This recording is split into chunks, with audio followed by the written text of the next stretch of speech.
The Philippine Trench is a scar in the Pacific floor, a crushing abyss of darkness plunging more than 6 miles deep. It is a place where the pressure is so immense that the hull of any ordinary submarine would crumple like a tin toy. For 75 years, this midnight world hid a secret beneath 21,180 feet of water, deeper than the Titanic, deeper than the Bismarck, deeper than any other shipwreck ever located by human effort. In 2019, and again in 2021, a deep-diving submersible ventured down through the black water of the Emden Deep, its lights cutting a pale tunnel through the void. When they illuminated a twisted shape lying silently on the seafloor, the hull number told the story: 557, the USS Johnston. She was not simply a wreck, she was the final resting place of a ship whose last 3 hours became one of the most astonishing acts of defiance in naval history. To understand how this shattered destroyer came to rest at the bottom of the world, we must travel back to October 1944, when the fate of thousands of American soldiers landing at Leyte Gulf would come to depend not on battleships or carriers, but on a handful of tin cans and a captain who refused to yield an inch of sea to the enemy. The Johnston's journey began on October the 27th, 1943, under gray northwestern skies at Seattle. A Fletcher-class destroyer, she represented the peak of pre-missile destroyer design, fast at over 35 knots, agile, and armed with 5.5-inch guns, depth charges, and radar-guided fire control systems that gave her a technological advantage over many Japanese surface units built earlier in the war. Fletcher destroyers were designed to be multi-role workhorses, convoy escorts, shore bombardment platforms, anti-submarine hunters, and, when necessary, strike vessels in surface actions.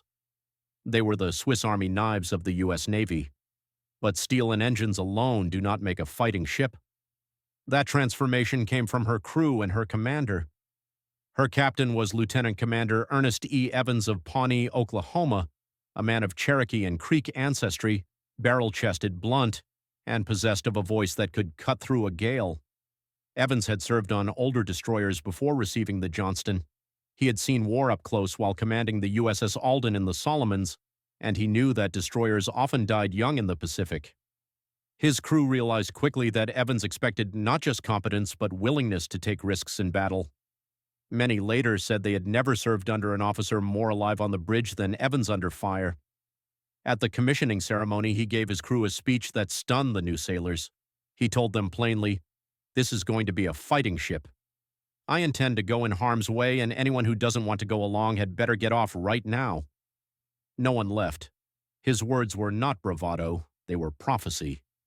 1 year later, as American forces began the liberation of the Philippines, Japan's situation had become desperate.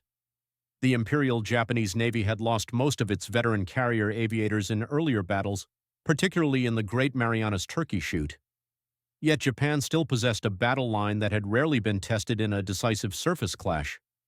Their heavy cruisers mounted long-range 8-inch guns, and their battleships, including Yamato and Musashi, carried the largest naval artillery ever deployed.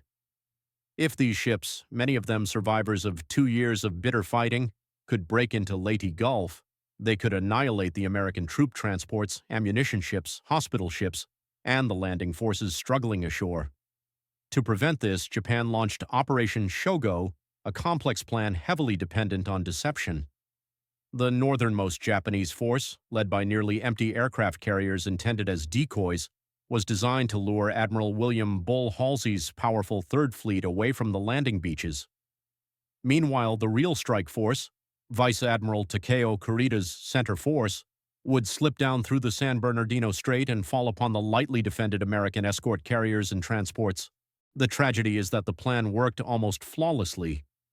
Kurita's force, though battered by earlier airstrikes and forced to abandon Musashi after repeated bomb and torpedo hits, remained lethal.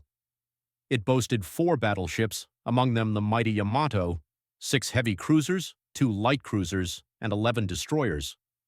Halsey, convinced by the carrier decoys and assuming Kurita was already in retreat, took the Third Fleet north. This left the San Bernardino Strait wide open. Only a small, lightly armed task unit, Task Unit 77.4.3, better known as Taffy 3, remained to defend the northern approach. Taffy 3 consisted of 6 slow escort carriers and just 7 screening ships. Their aircraft, mostly Wildcats and Avengers, were outfitted with bombs and depth charges designed to strike troops and submarines, not heavy armor. The pilots would later recount dropping depth charges on battleship decks and strafing cruisers with machine guns because they had nothing else left. Many had launched only half-fueled, armed with whatever was on their racks during breakfast. On the morning of October 25, 1944, the men of Taffy 3 were preparing for routine missions. Many were still eating scrambled eggs, unaware that one of the largest battleships ever built was closing in on them at high speed. At 6:45, a lookout spotted muzzle flashes on the horizon. The radio call that followed froze the blood of every man within earshot. Enemy surface force of 4 battleships, 7 cruisers, and 11 destroyers sighted 20 miles northwest. This was the nightmare scenario every escort carrier crew feared, a gun battle against capital ships. Admiral Clifton Sprague, commanding Taffy 3, could hardly believe it. But when pilots confirmed Pagoda Mass, Japanese battleships, he realized that the largest Japanese surface force since 1942 had taken them by surprise. The confrontation that followed defied logic. On paper, there was no contest. The Johnston, built with barely 3/4 of an inch of hull plating, weighed just over 2,000 tons. The Yamato, with its monstrous 18.1-inch guns, displaced more than 70,000 tons and could fire projectiles weighing over 3,000 pounds. Even the Japanese cruisers were triple or quadruple the destroyer's displacement. Naval planners never expected destroyers to attack battleships directly. Their job was screening, scouting, and torpedo attacks only when the odds were reasonable, but the odds were not reasonable that morning. And yet, at 7 a.m., as Sprague's escort carriers fled east into the wind to launch their planes, Ernest Evans made a decision that no doctrine, manual, or superior officer had authorized. He ordered, "Left full rudder, all engines ahead flank." In a heartbeat, the Johnston swung out of the smokescreen not to flee but to attack the advancing enemy head-on. The destroyer leapt forward, her bow slicing into the choppy sea. Shell splashes rose around her, some so tall that sailors later said they looked like vertical oceans. Yet the Johnston pressed on, closing the range with a larger fleet than any destroyer had ever charged alone in modern naval history. Her 5-inch guns opened fire at the Japanese heavy cruiser Kumano, and despite their small shells, accurate radar-assisted salvos smashed into the cruiser's upper works. Shells struck her bridge shielding, communication stations, and anti-aircraft mounts. The Japanese were stunned to see such precision from a destroyer firing through rain and smoke. The Johnston's explosions were dwarfed by the geysers thrown up by incoming 8-inch and 14-inch shells. The water around the ship churned with multicolored dye markers the Japanese used to spot their fall of shot. Sailors on deck were sprayed with clouds of red and yellow as the giant shells missed by only a few yards. Evans' true goal lay in closing the distance for a torpedo attack. Dodging the towering splashes, he brought the destroyer within 10,000 yards and unleashed all 10 Mark 15 torpedoes. Moments later, one of them tore off Kumano's bow. The cruiser immediately lost speed and control, forcing Suzuya to sheer away abruptly. This single blow jolted Japanese commanders. It was evidence that American destroyers were not simply screening, they were attacking with a ferocity that suggested a larger force, but the Johnston's audacity drew overwhelming fire. Battleship shells from Congo ripped through her hull, failing to explode only because her plating was too thin to trigger their fuses. The shock, however, wrecked compartments and disabled the aft engine room. Additional hits shattered the bridge, killing and wounding many of the watchstanders. Captain Evans was gravely wounded, losing 2 fingers, taking shrapnel to his face and body, yet he refused medical aid and shifted control to the rear of the ship. For a time, the destroyer hid inside a rain squall that created a gray curtain around her. Within this brief oasis, the crew attempted rudimentary repairs, plugging holes, dragging wounded below decks, clearing debris from the remaining weapons. Many men later recalled that Evans appeared almost energized by the chaos, limping from station to station and offering encouragement. But Evans refused to remain sheltered. When Admiral Sprague ordered his other destroyers to counterattack, the Johnston, limping on one engine and nearly blind without radar, emerged from the rain like a wounded wolf returning to the hunt. She re-engaged the battleships, firing at Haruna, Congo, and even attempting to blind Yamato's bridge with rapid 5-inch fire. Around 8:20, Evans spotted the escort carrier Gambier Bay under heavy fire. The carrier was straddled repeatedly by 8-inch shells and was beginning to list. Without hesitation, he ordered his gunners to target the heavy cruiser Chikuma. The Johnston surged toward the larger ship, hitting her repeatedly at close range. The cruiser shifted her guns toward the destroyer, sparing Gambier Bay crucial minutes that allowed dozens of men to abandon ship. Despite catastrophic damage, the Johnston still had one final service to give.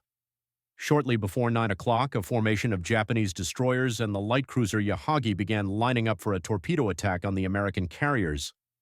With Hoel sinking and Samuel B. Roberts fighting for her life, only the Johnston stood in their way. Evans ordered an intercept. The battered destroyer crossed the enemy's approach and opened fire with such ferocity that the Japanese believed they were facing multiple ships. They launched their torpedoes prematurely and withdrew, allowing the American carriers to escape destruction. By 9:45, however, the Johnston was dead in the water. Surrounded and pummeled, her decks were a ruin of twisted steel, burned paint, and wreckage. Her guns fell silent one by one. Evans finally ordered, "Abandon ship." Survivors recalled him limping along the deck, helping wounded men over the side despite his own severe injuries. At 10:10, the Johnston rolled onto her port side and slipped beneath the waves. As the survivors drifted away in oil-stained water, expecting death by gunfire, the Japanese destroyer Yukikaze approached. Instead of firing, her crew lined the rails and her captain saluted. Roughly 141 men made it off the Johnston, though nearly half perished during the 50-hour ordeal that followed. Sharks circled the survivors, dragging men under. Saltwater inflamed wounds, tongues swelled, and dehydration drove some to hallucinations. Men clung to floater nets, huddled in circles to kick away predators, and tried to keep the wounded alive in the center. Commander Evans, last seen gripping debris, likely succumbed quietly during the first day. When rescue finally came, many survivors could scarcely speak. One sailor, barely conscious, whispered, "We asked for the Jap fleet, and we got it." Kurita's decision to withdraw remains one of the most debated in naval history. He had the chance to shatter the American invasion force, yet the aggression of Taffy 3 convinced him he was facing a much larger fleet. He believed he had stumbled into a trap. Thunderous air attacks, clouds of smoke, desperate torpedo runs, and the sheer audacity of destroyers like the Johnston disrupted his judgment. He never realized that the ships blocking him were escort carriers and tin cans. The Johnston's legacy endures in ways no one could have predicted. Not only did she receive the Presidential Unit Citation, and not only did Ernest Evans become the first Native American officer to receive the Medal of Honor, but the rediscovery of her wreck revealed something astonishing. Even at 21,000 feet, the destroyer rests upright. Her guns are trained outward. Her hull number is still visible. It is as if she continues to stand watch, defiant even in the eternal dark. The spirit of the Johnston teaches one of war's oldest lessons. Numbers, armor, and firepower matter, but not as much as courage, speed of decision, and audacity. The Japanese brought overwhelming strength to Samar, but they were outmaneuvered by men who refused to accept the logic of defeat. On that morning, the balance of victory was not measured in inches of steel, but in the will of the sailors aboard the Johnston, who charged a force that should have obliterated them in minutes. Evans once told his crew she would be a fighting ship. He kept that promise until the last round was fired and the last boiler cooled. Her final resting place lies silent in the blackness of the Philippine Trench, but her story endures as one of the greatest demonstrations of defiance in naval history.